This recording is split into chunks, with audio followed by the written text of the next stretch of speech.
இப்பொழுது பொதுச் செயலாளராக இருக்கக்கூடியவரை நாங்கள் எல்லாம் சேர்ந்துதான் பொதுச் செயலாளராக உருவாக்கினோம். உண்மையை சொன்னால் துரோகி என்று சொல்கிறார். திராவிட முன்னேற்ற கழகத்தோடு சேர்ந்து இயக்கம் ஆரம்பித்த 2 ஆண்டுகளிலே தமிழகத்திலே ஒரு மாற்றத்தை ஏற்படுத்தி இன்று ஆட்சி அதிகாரத்திலே இருந்து தமிழகத்திலே முதலமைச்சராக இருக்கிறார் என்று சொன்னால் அது சாதாரண மாற்றம் அல்ல, ஒரு தலைமுறை மாற்றம் என்பதை நாம் புரிந்து கொள்ள வேண்டும்.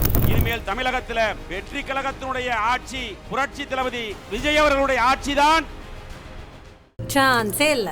பன்னீர்னா இது மட்டும்தான். பன்னீர்னா only milky mist. ஆச்சி மசாலா. எந்த சமையலும் ருசி தேடும் ரகசியம் 20 ரூபாய். புரட்சி தலைவரால் 1972 உருவான இயக்கம் அனைத்திந்திய அண்ணா திராவிட முன்னேற்ற கழகம் என்ற மாபெரும் இயக்கம்.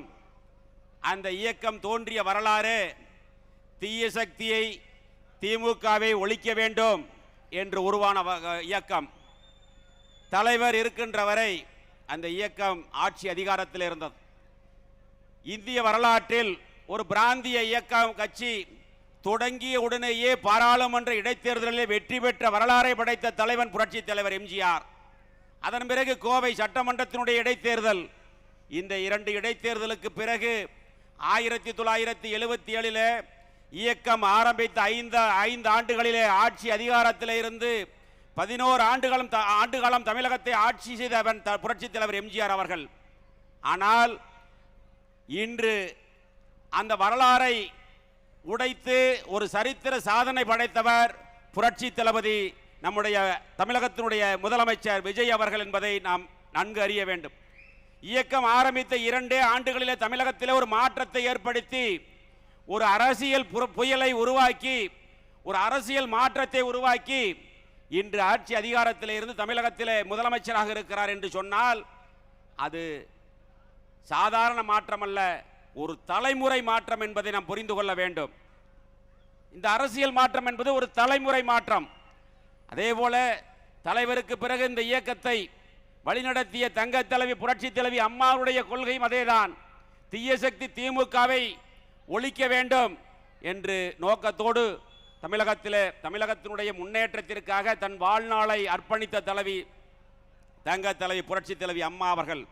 அம்மாவுடைய மறைவிற்கு பிறகு இந்த மேடையில் வீட்டிருக்கக்கூடிய முன்னாள் அமைச்சர்கள், சட்டமன்ற உறுப்பினர்கள், அனைத்திந்திய அண்ணா திராவிட முன்னேற்ற கழகத்தை சார்ந்தவர்களுடைய துணையோடு 4 ஆண்டுகள் 2 மாதம் அம்மாவுடைய அரசு நடந்தது.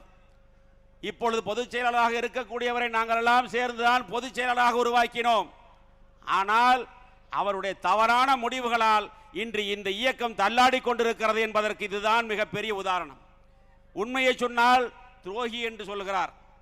உண்மையை எடுத்து சொன்னால் யார் துரோகி என்பதை நீங்கள் புரிந்து கொள்ள வேண்டும்.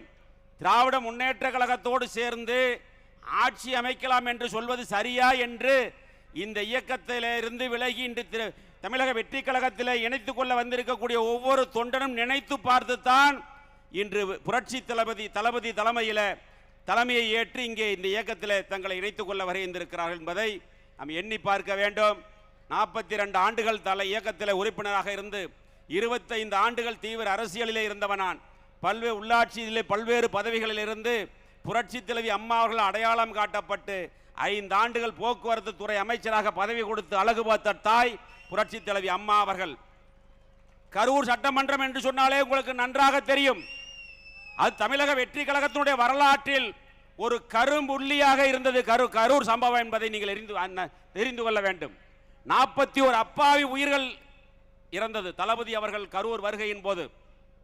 அது மட்டுமல்ல, கரூர் சட்டமன்றம் என்பது தமிழகத்தில் இருக்கக்கூடிய 234 தொகுதிகளிலும் இருக்கக்கூடிய அரசியல் விமர்சகர்களும் அரசியல் பார்வையாளர்களும் உற்று நோக்கக்கூடிய ஒரு தொகுதியாக இருந்தது.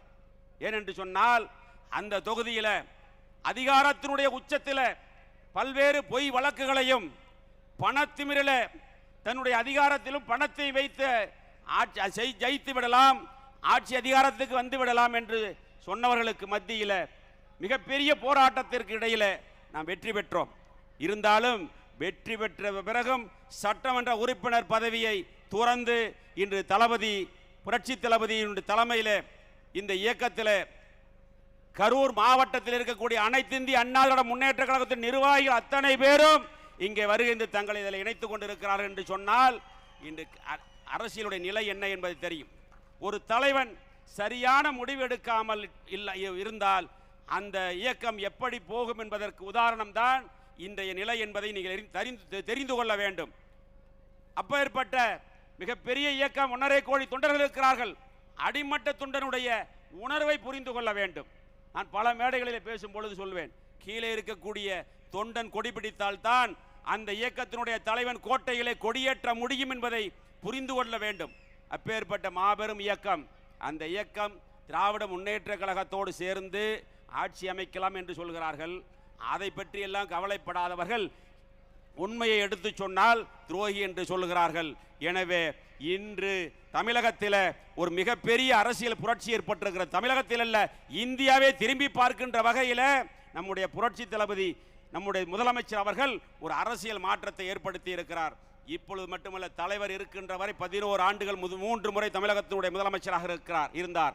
அதே போல இனிமேல் தமிழகத்தில் வெற்றி கழகத்தினுடைய ஆட்சி, புரட்சி தளபதி விஜய் அவர்களுடைய ஆட்சி தான் தமிழகத்திலே தொடரும் என்று சொல்லி இந்த இணைப்பு விழாவில் கலந்து கொண்டிருக்கக்கூடிய அனைவருக்கும் நானும் 2 பேரும் விஜயபாஸ்கர், புதுக்கோட்டையும் விஜயபாஸ்கர், கரூரும் விஜயபாஸ்கர் என்று சொல்லி நாங்கள் இருவரும் மற்றும் மற்ற மாவட்டத்தை சார்ந்தவர்கள் இருக்கிறார்கள். அது மட்டுமல்ல, நம்முடைய முதலமைச்சர் புரட்சி தளபதி அவர்கள் சமீபத்தில் ஓரிரு வாரங்களிலே கரூர் வர இருக்கின்றார். அந்த கரூர் நிகழ்ச்சியிலே இன்னும் அலைகடலாக இருக்கக்கூடிய தொண்டர்களையும் அதை இணைத்து இந்த இயக்கம் தொடர்ந்து வெற்றி பெறுவதற்காக உண்மையாக உழைப்போம் என்று சொல்லி இந்த இணைப்பு விழாவில் வருகின்றிருக்கக்கூடிய அனைத்து நிர்வாகிகளுக்கும், மேடையில் வீட்டிருக்கக்கூடிய அமைச்சர் பெருமக்கள், சட்டமன்ற உறுப்பினர்களுக்கும், என்னோடு வருகின்ற அனைத்து நிர்வாகிகளுக்கும் மீண்டும் ஒருமுறை நன்றி கூறி விடைபெறுகிறேன். நன்றி, வணக்கம்.